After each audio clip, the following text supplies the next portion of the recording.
ini jika saya mengemudi kendaraan ini, impresi berkendaranya itu ya seperti truk-truk pada umumnya, namun dia lebih mantap dengan segala disempurnakan dari sistem suspensi, sistem pengemudi dan lain-lain. Maka truk ini sedikit berbeda dengan truk bawaan dari pabriknya. Nah, yang saya akan ceritakan ini merupakan pengalaman pengemudi saya. Nah, ini visibilitasnya jauh di bawah dengan truk-truk biasa. Ini jauh lebih nggak kelihatan, tentu saja sangat berbahaya tuh. Kaca sampingnya seperti ini guys tuh. Ini nggak lebih dari telapak tangan loh gedenya. Tuh dibantu dengan kamera tersebut. Jadi kamera tersebut fungsinya ya membantu penglihatan dari user. Dalam hal ini itu TNI. Ini benar-benar nggak kelihatan guys, gelap. Nah, saya akan sedikit cerita. Nah ini speedometernya biasa saya jalan di 60 km per jam, gigi 8, RPM 2000. Di situ ada ini tekanan angin primer, ini fokus primer, ini sekunder. Jadi ketika ada sensor yang mati di primer, maka sensor sekunder masih ada. Jadi itu fungsinya guys. Nah ini ada fitur namanya differential lock tuh. Kalau saya on kan, dia akan off-road dengan lebih baik lagi karena pergerakan roda kanan dan kiri akan sama, sehingga mencegah kemungkinan untuk slip lebih kecil lagi. Nah, di sini juga ada fitur exhaust brake. Jadi ketika nanti kita lagi kecepatan tinggi di atas 20 pun sudah bisa dia. Kita selain dari rem angin kaki dibantu dengan rem angin retarder brake atau rem knalpot, gas buang, retarder brake. Kita cukup kebawahkan dan pencet rem, otomatis dia daya remnya akan lebih besar lagi. Jadi tidak mengandalkan angin, karena angin ini kalau turunan panjang kita rem terus dia akan menipis, dan jika sudah habis dia tidak akan ngerem lagi. Nah ini saya perlu ceritakan sedikit. Ini merupakan panel dan perangkat kontrol juga sebenarnya bisa. Namun sekarang sebagai panel dia bisa mensuplai DC dan AC. DC-nya banyak variannya, ada 24 volt, ada 12 volt, 5 volt, dan AC tentu saja 220 volt. Dari mana ini disuplai? Tentunya kita mempunyai baterai itu. Baterai UPS ini dapat bertahan berapa jam ya? Sekitar 4 jam lah jika digunakan peralatan kontrol. Nah, dan AC ini disuplai listriknya dari genset, sehingga genset di belakang itu jika dinyalakan AC ini akan nyala. Ini untuk kenyamanan pengemudi. Nah ini ada fitur lagi, ini bisa buat senjata juga, semacam senjata berat lah, seperti mesin gun 12,7 ke atas. Nanti kita taruh di sini untuk menembak sasaran yang ada di sekeliling truk. Nah, kali ini kita sedang berada di kendaraan peluncur roket multi launcher rocket system Erhan 122B. Nah, yang perlu kalian tahu, ini merupakan peluncur roket pertama karya anak bangsa Indonesia. Bagi yang penasaran bagaimana bentuknya dan apa saja kecanggihan fiturnya, selengkapnya hanya di channel Auto Hits. Oke, nah ini dari tampak luar ya. Dari tampak luar, dia dimensinya panjangnya itu nyaris 8 meter. Seperti ini. Ini depannya ini mirip seperti Anoa, guys tuh. Menggunakan bahan plat besi 10 mili anti peluru, kacanya pun anti peluru, semuanya sudah anti peluru, aman. Dilengkapi dengan winch, bumper. Nah, moncong ini selain berfungsi untuk estetika, berfungsi juga untuk menahan ledakan dari bawah.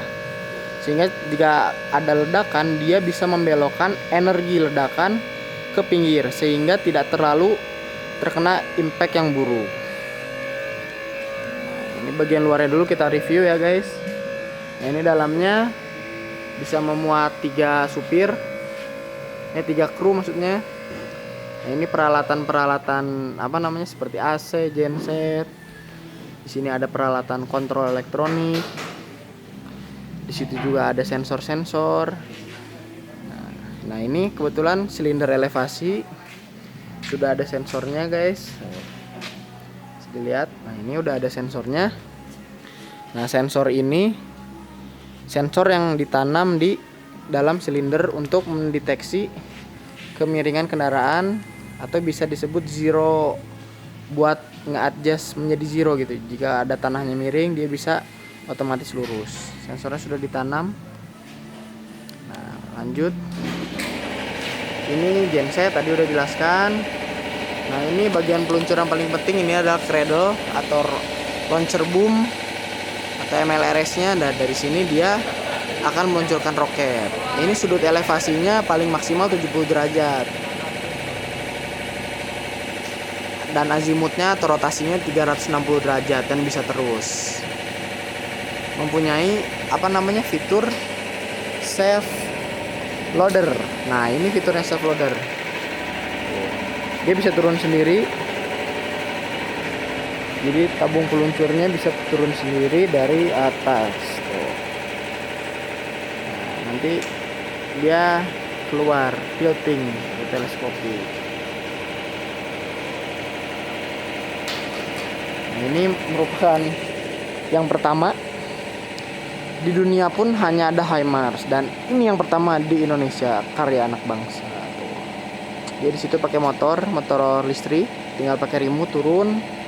Sebelum turun tentunya dipanjangin dulu, keluarin. Nah, nanti ketika ini naik, bagi yang tanya lah, ini kan pasti kalau lagi jalan bahaya. Nah, ini disediakan silinder locking. Tuh. Jadi nanti di lock. Tuh. Di lock sama yang ini.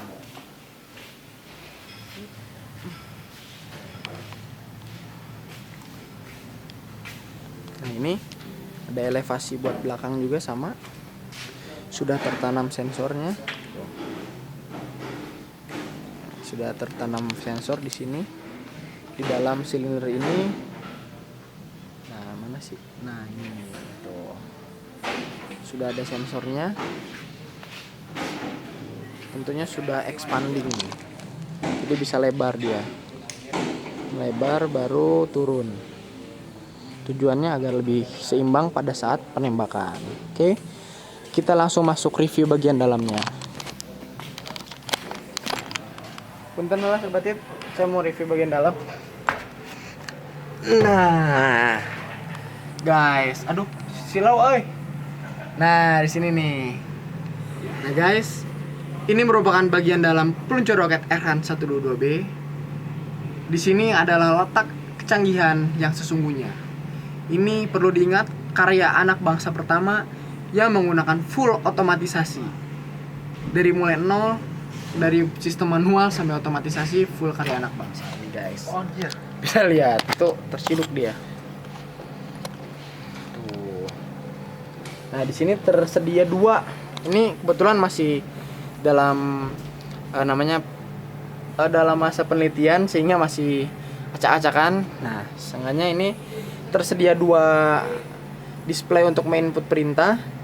Yang sebelah sana lebih ke aktuator, mengendalikan semua hidrolik elevasi, leveling dan lain-lain. Nah, jika ini untuk firing, untuk meluncurkan roket tuh. Nah, yang ini nih. Fokus. Berarti kok nggak fokus ya? Nah, firing, ini untuk sensornya, ini untuk aktuatornya.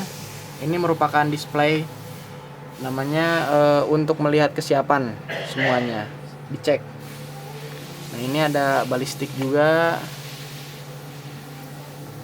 Jadi nanti dalam penembakan, tentunya di balistik ini kita hanya perlu menginput, misalnya kita pengen berapa derajat, misalnya 40 derajat set.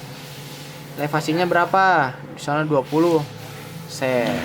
Ataupun ada pilihannya yang namanya sini, yang balistik kalkulator. Nah, balistik kalkulator ini bisa untuk memprediksi roket. Roket yang dipakai adalah Erhan 122B buatan Lapan dan PT DI dan PT Pindad. Nanti kita di sini tinggal perlu memasukkan jarak. Contoh, Erhan kan jarak terjunnya 25 km. Kita masukkan 25 km, maka dia akan keluar sudut elevasi 50 derajat. Seperti itu, guys. Ini menu balistik kalkulatornya. Bisa dilihat. Banyak di situ ada konstanta roket, ada beratnya berapa, fuel mass-nya berapa, dan lain-lain. Nah ini untuk yang tadi saya bilang, untuk ada semua aktuator ini kontrol dari sini. Jadi kita bisa tahu arah rotasinya kendaraan ini lagi kemana, cradle-nya apakah ke arah jarum jam atau berlawanan, terus elevasinya naiknya berapa. Kita dapat mengetahui di sini karena di sini sudah full feedback sensor. Nah, ini ada leveling yang tadi yang depan kanan kiri, belakang kanan kiri, tuh. Belakang kanan kiri, terus ini expanding untuk lebih expand dia, lebih lebar lagi. Sebelum diturunkan levelnya harus dilebarkan dulu. Dan ini untuk menu yang tadi, yang safe loader.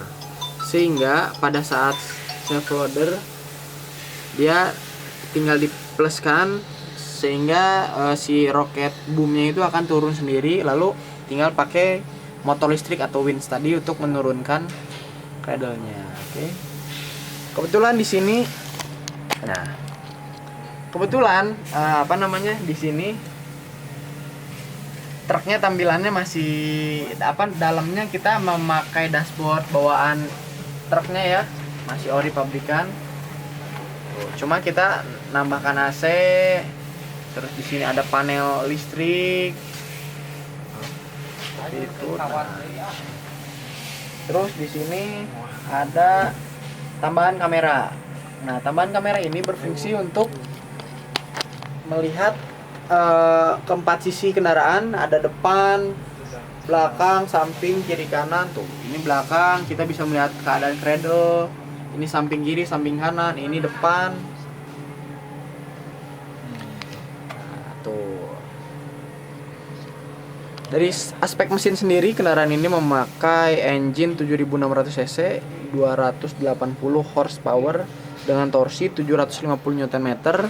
Dan jumlah silindernya itu ada 6 silinder. Nah, mesinnya ada di sini. Coba, ini masih berantakan, mohon maaf. Sini masuk ke bawah sini tuh. Seperti itu. Nah, mesin ini cukup untuk mengangkut beban seberat 30 ton. Kebetulan ini berat kendaraannya itu sekitar 18 ton, sehingga mesin ini jauh lebih cukup untuk mengangkut beban 18 ton. Kecepatan maksimalnya tentu saja bisa lebih dari 60 km per jam, namun direkomendasikan untuk tidak lebih dari 60 km per jam. Ini bertransmisi ZF 9 percepatan dan tentunya sangat cocok untuk di Indonesia. Jangan takut, untuk mesin ini merupakan mesin yang cocok, tidak overpower dan tidak underpower. Mungkin cukup sekian. Nah, untuk saran saya bagi yang baru pertama kali lihat buatan Indonesia asli ini, karya 100%, janganlah kalian menghujat, teruslah apresiasi karya anak bangsa, karena ini dibuat dengan dana yang minim dan tentu saja hanya mental peneliti yang benar-benar kuat yang dapat memajukan industri pertahanan di Indonesia. Oke. Ini baru prototipe ya guys, sekali lagi harus diingat. Ini bukan produksi massal, dan untuk produksi massalnya dapat saya jamin 1000% pasti hasilnya jauh lebih rapi dan lebih terencana lagi, dan durability-nya tentu saja akan jauh lebih bagus karena kita sudah bereksperimen namanya udah berapa kali kita gagal, kita buat lagi yang baru, sistem elektronik, mekanik semuanya. Nah nanti kalau ada proses yang memperbanyak itu produksi massal untuk TNI, pasti hasilnya jauh lebih baik lagi. Oke? Teruslah cintai produk dalam negeri. Ini buatan PT Pravir dan Kementerian Pertahanan. Tuh. Nanti saya akan buatkan vlognya yang nyupir ini ke Jakarta. Kebetulan saya di sini sebagai pilotnya. Oke? Jangan lupa subscribe channel Auto Hits, tekan tombol like. Nah ini teman saya, ini co-pilotnya. Oke, cukup sekian. Saya Firman Febrianto Asmoro, pamit. Bye. Oh iya, Rizky pamit.